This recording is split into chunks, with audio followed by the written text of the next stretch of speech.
Welcome to the Traders Help Desk Online video collection. In this video, we'll go over the patterns on gold because I think they're very unique right now. You can see back in 2011, actually in August of that year, you can see that we had a strong divergence on gold.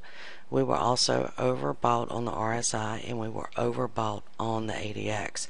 We were expecting a pullback and we were expecting it back to the ATR, which was actually at 1632.1.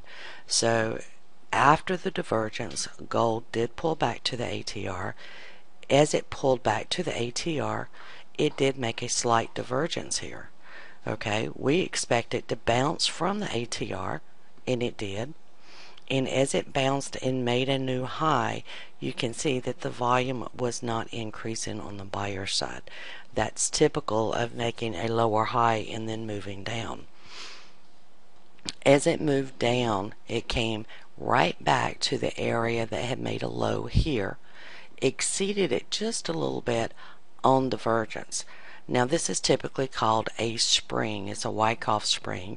He used it in downtrends, but I will use it anywhere I see it on my chart.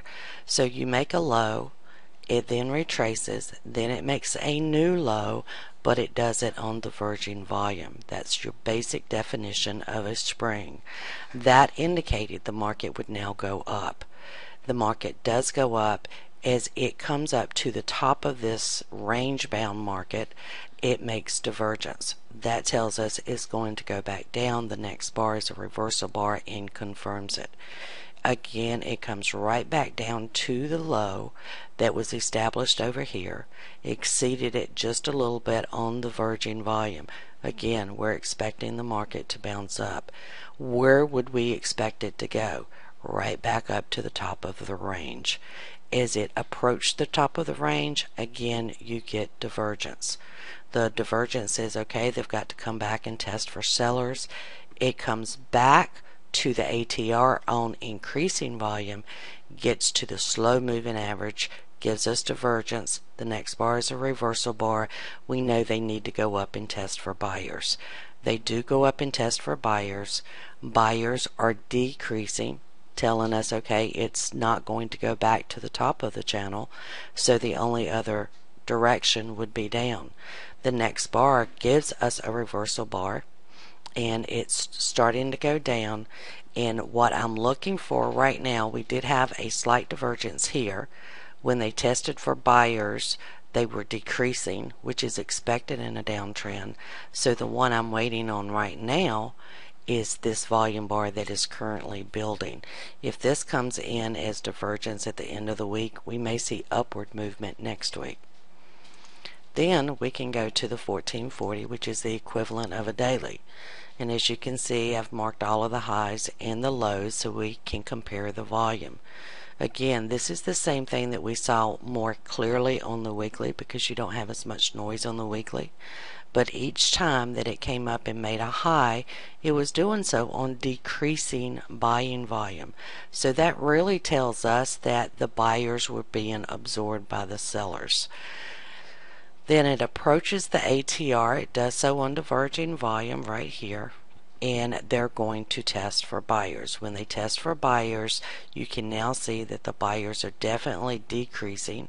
So this tells us we have the potential of going into a downtrend. That's behavior that we would expect in a downtrend. Then the price does flip the ATR.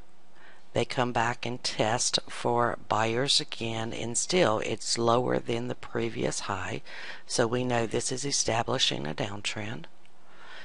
And sellers do step in again. They make a slight divergence here, and this tells us that it may pull back to the ATR if we get the magenta peak. The magenta peak did not appear to over here, and yes, it did pull back to the ATR. As it pulled back to the ATR, buyers decreased. We then broke through the slow moving average, but we did it on diverging volume. This told us it will go back up again because there has been a support established at the slow moving average. As it went back up, again you have divergence on the highs. It's got to come back and it's got to test for sellers. As it tested for sellers, you can see that they were increasing initially right here, and that is right at the slow moving average. And the first thing I would do is go back and see if I have any low established at that point. I do. When you compare it, you can see that it's increasing volume. So I'm not expecting a pop to the upside that's going to be very strong when sellers are actually coming into the market. Again, after they test for the buyers here, you can see the buyers are still decreasing. Now this is very customary for buyers to decrease if they're going to take price lower. After this divergence, then you're expecting it to come back to the ATR. As it comes back to the ATR, this gray volume bar is read as a seller's bar, so sellers are increasing. We're expecting it to flip the ATR. It does flip the ATR, then gives us divergence again. When it gives us this divergence, we know they're going to go and test for buyers. As they're testing for buyers, you can see they made a buyer's bar here and a buyer's bar here. Now this is what some people would think, oh yeah, buyers are coming in strong. But look at the price movement. They put more than double the effort into taking this price bar up, but they did not get any reward. This is where you can actually see that the ATR and the slow moving average collide, and this offers a very, very strong resistance area for price to continue down. So even though this looks like buyers were in control, in all actuality they were not. As it stands right now, the sellers are increasing. This was our last low. This is our current low. So sellers are definitely increasing as it stands right now. Then if we go over to the 720, we can see almost exactly the same thing. Sellers are increasing. This is not compared to this bar, as it is not a new low. You are at 64.27 on the 720 minute chart, so we could potentially see some upward action if we get a magenta peak. It has not come in yet. We did get a magenta peak over on the 180,